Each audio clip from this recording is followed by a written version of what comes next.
When you've been married for 12 years, you think you know a person. That was me with Lily. She was the love of my life, my anchor, the person who laughed at my dumb jokes and made our house feel like a home. We had our share of ups and downs, but I always believed in us. Until the whispers started. It was a family barbecue at my brother Evan's place when I first noticed something off. The air was thick with the smell of grilled burgers, and the kids were running around the yard, laughing and chasing each other. Lily was mingling, chatting with my cousins and aunts, her usual vibrant self. But then I caught my sister-in-law, Amanda, watching Lily with a strange expression. She leaned into Evan, whispering something in his ear. He shook his head, giving her a look that said, "Not here, not now." I didn't think much of it at first, family gossip was nothing new, but later that evening, as we were leaving, Amanda pulled me aside. "Josh," she said, her voice low and hesitant. "Can I talk to you for a second?" "Sure," I said, glancing at Lily, who was buckling our daughter into the car seat. "What's up?" Amanda looked over her shoulder, as if making sure no one else was listening. "I don't know how to say this, but, you need to keep an eye on Lily." I frowned, confused. "What are you talking about?" She hesitated, chewing on her bottom lip. "It's just. I've heard things. From people. About her and someone else." The words hit me like a slap. "What kind of things?" I asked, my voice sharper than I intended. Amanda glanced at Lily again, then back at me. "Look, I don't have proof or anything, but you know how people talk. Just, be careful, okay?" She walked away before I could press her further, leaving me standing there, my mind spinning. I couldn't let it go. Over the next few weeks, I started paying closer attention to Lily. I told myself Amanda was just stirring the pot, she had a flair for drama, but the seed of doubt was planted. At family gatherings, I noticed the way certain relatives acted around us. My cousin Derek couldn't meet my eye. My Aunt Susan kept giving me these sad, pitying looks. Finally, I decided to confront Evan. He'd always been my rock, the one person in the family I could count on for straight answers. It was a Saturday afternoon when I stopped by his house, unannounced. He was in the garage, tinkering with his motorcycle. "Hey, Josh," he said, wiping his hands on a rag. "What's up?" "I need to ask you something," I said, my tone serious. He raised an eyebrow. "Sounds heavy. Go ahead." I took a deep breath. What did Amanda mean at the barbecue? She said I needed to keep an eye on Lily. What's going on? Evan froze, the rag suspended midair. He avoided my gaze, focusing intently on the bike. "I don't know what she's talking about." "Bullshit," I snapped. "You're lying. I can see it on your face." He sighed, setting the rag down and running a hand through his hair. "Look, Josh, I didn't want to get involved in this. It's none of my business." "It's my business," I said, my voice rising. "If you know something, you need to tell me. Now." Evan hesitated, then finally looked me in the eye. "There's been talk," he admitted. "People have seen Lily with some guy. A coworker, I think. They've been out together, restaurants, parks. Stuff that doesn't look like business." My stomach dropped. "Why didn't you tell me?" "Because I didn't want to hurt you," he said, his voice heavy with regret. "And because I don't have proof. Just rumors." The next weekend, I decided to address the elephant in the room. I invited a few close family members over, Evan, Amanda, and my cousin Derek. We sat in the living room, the air thick with tension. Lily was out with friends, giving me the perfect opportunity to dig deeper. "All right," I said, breaking the silence. "It's time to put everything on the table. What's going on with Lily?" Amanda shifted uncomfortably, while Derek stared at the floor. Evan cleared his throat. "Josh, are you sure you want to do this?" "Yes," I said firmly. "I need to know the truth." Amanda spoke first. "I didn't want to say anything before, but I've seen her with someone. At the coffee shop near my office. They were sitting close, laughing. It didn't look innocent." Derek finally looked up, guilt etched on his face. "I saw them too," he admitted. "At the mall." She was holding his arm. "I didn't know how to tell you." Each word felt like a dagger, slicing through the fabric of my marriage. "Who is he?" I asked, my voice trembling. They exchanged glances, then Evan spoke. "I think his name is Eric. He works with her." That night, I waited for Lily to come home. My heart pounded as I rehearsed what I would say, how I would demand the truth. When she walked through the door, I didn't waste any time. "Who's Eric?" I asked, my voice cold. She froze, her purse slipping from her shoulder. "What are you talking about?" "You know exactly what I'm talking about," I said, stepping closer. "Don't lie to me, Lily. I've heard the rumors. I've seen how people look at us." "Who is Eric?" Her face crumpled, and she sank into a chair, burying her face in her hands. "Josh, I'm so sorry," she whispered. Her admission hit me like a freight train.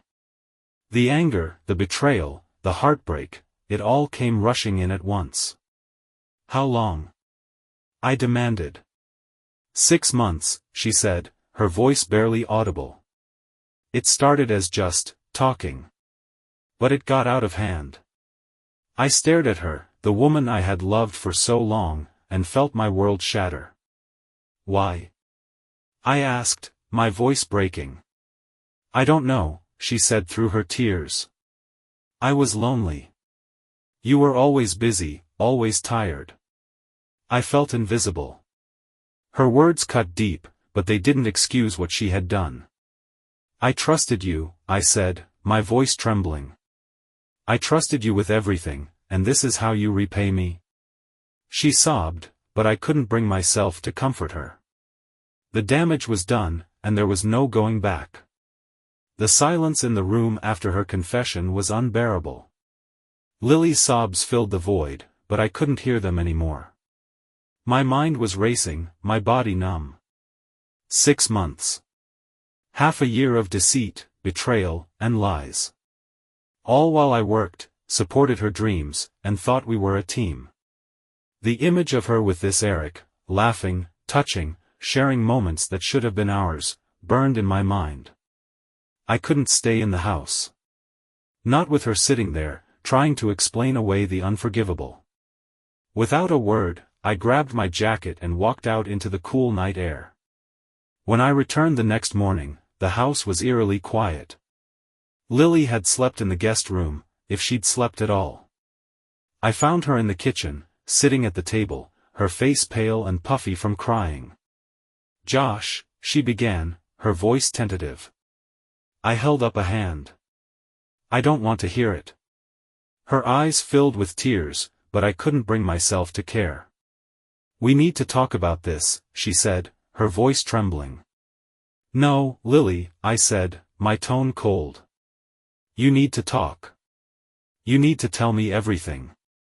Every lie, every meeting, every moment you shared with him. And then, you need to leave." Her face crumpled. "Leave? Josh, please, don't do this. We can fix this." "Fix this?" I scoffed, the bitterness in my voice shocking even me. "You broke us, Lily. There's nothing left to fix." I turned and walked upstairs, leaving her sobs echoing behind me. The anger simmered inside me, refusing to subside. Knowing the name of the man who had inserted himself into my marriage wasn't enough. I needed to see him, to look him in the eye and demand answers. I drove to Lily's workplace the next day, parking a block away to avoid drawing attention. My heart pounded as I waited, scanning the employees leaving for lunch. And then I saw him. Eric. He was younger than I expected, mid-30s, tall, with the kind of cocky demeanor that made my blood boil. He was standing outside the building, chatting with a coworker, completely unaware of the storm heading his way. I got out of the car and walked straight up to him. "Eric," I said, my voice sharp. He turned, startled, his eyes narrowing as he registered who I was. "Josh? You know who I am," I snapped. "Let's not pretend we're strangers." The color drained from his face, but he quickly recovered, his expression hardening. "Look, I don't want any trouble." "Trouble?" I interrupted, my voice rising. "You're worried about trouble? You destroyed my marriage, Eric. You didn't think there'd be consequences?" He glanced around nervously, clearly uncomfortable with the scene I was making. "Josh, I didn't mean for any of this to happen. I'm sorry." "Sorry?" I spat, stepping closer. "Sorry doesn't fix this. Sorry doesn't erase what you did." He raised his hands defensively, but I could see the guilt in his eyes. "It's over," he said quickly. "Whatever was between us, it's done." "It should never have started," I snapped. "Stay away from her. If I see you near her again, you'll regret it." Without waiting for a response, I turned and walked away, my fists clenched and my chest heaving. When I got home, Lily was waiting for me. Her face lit up with a flicker of hope when she saw me, but it faded the moment she noticed my expression. "I talked to him," I said, my voice flat. Her eyes widened. You did?" "Yes," I said. "And I told him to stay away from you. Not that it matters, because we're done." Her breath hitched. "Josh, no. Please. We can get through this. I'll do whatever it takes, therapy, counseling, I'll quit my job if I have to." I shook my head, the weight of my decision settling over me. "It's too late, Lily. You made your choice, and now I'm making mine." Tears streamed down her face as she reached for me, but I stepped back. "Don't," I said firmly. "I've already contacted a lawyer. I'll be filing for divorce next week." "Josh," she sobbed, falling to her knees. "Don't do this. I love you." I stared at her, the woman I had loved for so long, and felt a pang of sadness. But it wasn't enough to change my mind. "If you loved me, you wouldn't have done this," I said quietly. I turned and walked upstairs, closing the door behind me. For the first time in months, I felt a sense of clarity, a painful, bittersweet clarity, but clarity nonetheless. The days that followed were a blur of legal meetings, family conversations, and tough decisions. I moved into a small apartment, leaving the house to Lily while we sorted out the logistics of the divorce. Evan and Amanda were a constant source of support, helping me navigate the emotional and practical challenges of starting over. It wasn't easy, but it was necessary. Infidelity shatters everything: trust, love, even your sense of self. But it also forces you to confront what you're willing to accept, and what you're not. Lily's betrayal broke my heart, but it didn't break me. I walked away from the ashes of our marriage with a new understanding of my worth and the strength to rebuild my life. And that was something no one could ever take away from me. After the initial whirlwind of the divorce process, I found myself grappling with an emptiness I couldn't ignore. The routines of my old life, coming home to Lily, sharing meals, planning weekends, were gone, leaving a void I didn't know how to fill. One evening, as I sat alone in my apartment, scrolling mindlessly through social media, I stumbled upon an ad for a beginner's photography class at the local community center. I'd always admired photography, the way a single image could capture an entire story, but I'd never pursued it. It had always seemed like a luxury, something I didn't have time for between work and family obligations. But now, I had nothing but time. The class met on Wednesday evenings in a small, brightly lit studio. When I walked in for the first session, I felt a flicker of nervousness. The room was filled with a mix of people, retirees, college students, and a few professionals looking to pick up a new hobby. The instructor, a woman in her early 40s named Vanessa, greeted me with a warm smile. "Welcome," she said, handing me a syllabus. "Have you done any photography before?" "Not really," I admitted. "I just thought I'd give it a try." "Well, you're in the right place," she said. "This class is all about discovering your perspective." The word perspective stuck with me. Maybe that was exactly what I needed, a new way of seeing the world, of seeing myself. Over the next few weeks, I threw myself into the class, learning about shutter speeds, composition, and lighting. Vanessa encouraged us to take our cameras everywhere, capturing everyday moments from unexpected angles. At first, I struggled. My photos felt clumsy, uninspired. But as I practiced, something shifted. I started noticing details I'd never paid attention to before, the way sunlight filtered through tree branches, the subtle expressions on people's faces, the way rain transformed the city streets into shimmering mirrors. Photography became more than a distraction, it became a refuge. One evening after class, as I packed up my camera, Vanessa approached me. "You've got a good eye," she said, gesturing to the photos I'd submitted for the week's assignment. "Thanks," I said, surprised. "I'm still figuring it out." "That's the beauty of it," she said. "Photography isn't about perfection, it's about seeing things differently." We talked for a while, sharing stories about why we'd each been drawn to the craft. She mentioned her love of capturing human emotion, while I admitted I was using it as a way to rebuild my life. "It's a good choice," she said. "Art has a way of helping us process things we can't put into words." Her insight stayed with me long after I left the studio. As weeks turned into months, I found myself changing in ways I hadn't expected. The camera became an extension of me, a tool that helped me reclaim parts of myself I thought I'd lost. I started taking weekend trips to nearby parks and landmarks, capturing landscapes and candid moments of strangers. Each photo felt like a small triumph, a step toward healing. One day, I submitted a few of my shots to a local photography contest on a whim.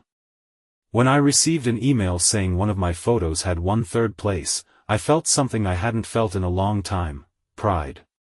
Trying something new didn't erase the pain of Lily's betrayal, but it gave me something better, a sense of purpose, a way to move forward without being defined by the past. Through photography, I learned to see beauty in imperfection, to appreciate the quiet, fleeting moments that make life worth living. And for the first time since everything fell apart, I felt like I was truly living again. The divorce process was grueling, but after months of legal back and forth, it was finally done. I signed the papers in silence, my hand steady despite the storm raging inside me. When it was over, my lawyer gave me a small, sympathetic smile. "It's a fresh start," she said. I nodded, but it didn't feel like that, at least not yet. I hadn't seen much of Lily since the separation. She'd moved into a friend's guest house while I stayed in the apartment, both of us trying to carve out separate lives. There was nothing left to say, or so I thought. That changed one Friday evening when Lily showed up at my door unannounced. I opened the door to find her standing there, clutching an envelope. She looked different. Tired, maybe, or just smaller somehow, as though the months apart had weighed on her more than I realized. "Josh," she said, her voice tentative. "Can I come in?" I hesitated before stepping aside. "What do you want, Lily?" She sat on the edge of the couch, fidgeting with the envelope in her hands. "I know I'm the last person you want to see, but I needed to tell you this in person." Her tone made my chest tighten. "What is it?" She handed me the envelope, her hands trembling. "I found out a few weeks ago that I'm pregnant." The words hit me like a freight train. I stared at her, my mind racing. "What?" "It's yours," she said quickly, her voice breaking. It happened before everything fell apart. I didn't realize until after we separated. My hands clenched the envelope, but I didn't open it. How can you be sure? I had a paternity test, she said softly. It's in there. I didn't want to drop this on you like this, but I didn't know how else to tell you. The room spun as I tried to process what she'd just told me. A child. My child. I don't know what you expect me to do with this, Lily, I said finally, my voice low and unsteady. You betrayed me. You broke us. And now you're telling me I'm supposed to be, what? A co-parent? She nodded, tears streaming down her face. I know I don't deserve anything from you, Josh. But this isn't about us anymore. This is about the baby. Her words cut through the haze of anger and confusion. Despite everything, I couldn't deny the truth. This child didn't ask to be born into this mess. It wasn't their fault, and they didn't deserve to suffer because of our mistakes. I need time, I said finally, standing. I need to think. She nodded, wiping her tears. Take all the time you need. I'll do whatever it takes to make this work for the baby. She left without another word, the weight of her revelation hanging in the air like a storm cloud. The next few weeks were some of the hardest of my life. I talked to my parents, who were shocked but supportive. I confided in Evan, who urged me to think about the child's future, not just my feelings about Lily. Photography became my refuge during this time. I found myself drawn to quiet landscapes, places where I could reflect without distraction. It was on one of these trips, standing on the edge of a rocky coastline, that I made my decision.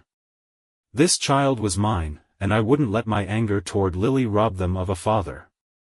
When I met Lily at a cafe to talk, she looked anxious, her hands gripping a cup of tea. I've thought about it, I said, sitting across from her. I'm going to be involved. I'll be there for the baby. But you and we're done. Completely. She nodded, tears glistening in her eyes. I understand. And I'm sorry for everything, Josh. Truly. I don't need your apology, I said firmly. What I need is for us to focus on raising this child without letting our past get in the way. She agreed, and for the first time in months, I felt a sense of closure. Months later, as I held my newborn daughter for the first time, everything else faded away. She was perfect, tiny and fragile, her existence a reminder that even in the darkest moments, life finds a way to bloom. Lily and I co-parented civilly, keeping our interactions focused solely on our daughter. It wasn't easy, but it worked. Through it all, I continued to rebuild my life, finding joy in the small moments, a well-timed photograph, a laugh with friends, the way my daughter's tiny hand curled around my finger. Lily's betrayal had broken me, but this child, the unexpected gift she brought into my life, helped me heal. And as I stood in my apartment one evening, watching my daughter sleep in her crib, I realized I'd found something I thought I'd lost forever: hope. Raising a child is an experience that transforms you, and for me, it became the cornerstone of a life I never imagined I could have. From the moment I brought my daughter, Ella, home, everything changed. The late-night feedings, the endless diaper changes, the soft coos and giggles, they became the rhythm of my days and nights. It was exhausting, yes, but it was also fulfilling in a way that nothing else had ever been. My family rallied around me in ways I hadn't expected. My parents, especially, became a constant presence in Ella's life. My mom would spend hours rocking her to sleep, humming lullabies I hadn't heard since my own childhood, while my dad insisted on teaching her about baseball before she could even sit up. Evan and Amanda, who had been there for me during the darkest moments, were equally supportive. They often invited us over for Sunday dinners, turning their home into a safe haven where Ella could grow up surrounded by love and laughter. Even Derek, who had once hesitated to tell me the truth about Lily, stepped up. He became Ella's unofficial uncle, always showing up with a new toy or funny story. I leaned on them all heavily in the early days, and their unwavering support reminded me that while my marriage had fallen apart, my family had not. Lily and I maintained a civil co-parenting relationship, though it wasn't without its challenges. There were disagreements about schedules, decisions about Ella's upbringing, and the occasional resurfacing of old wounds. But we kept it about Ella. Every time tensions flared, I reminded myself of one thing: my daughter deserved peace. Lily seemed to understand that, too. Over time, we found a rhythm that worked. She would have Ella on certain weekends, while I handled the bulk of the day-to-day responsibilities. It wasn't easy, but it was manageable. Amid the whirlwind of parenthood, I rediscovered the passion that had carried me through my darkest days: photography. As Ella grew, I began incorporating her into my work, capturing her milestones with my camera.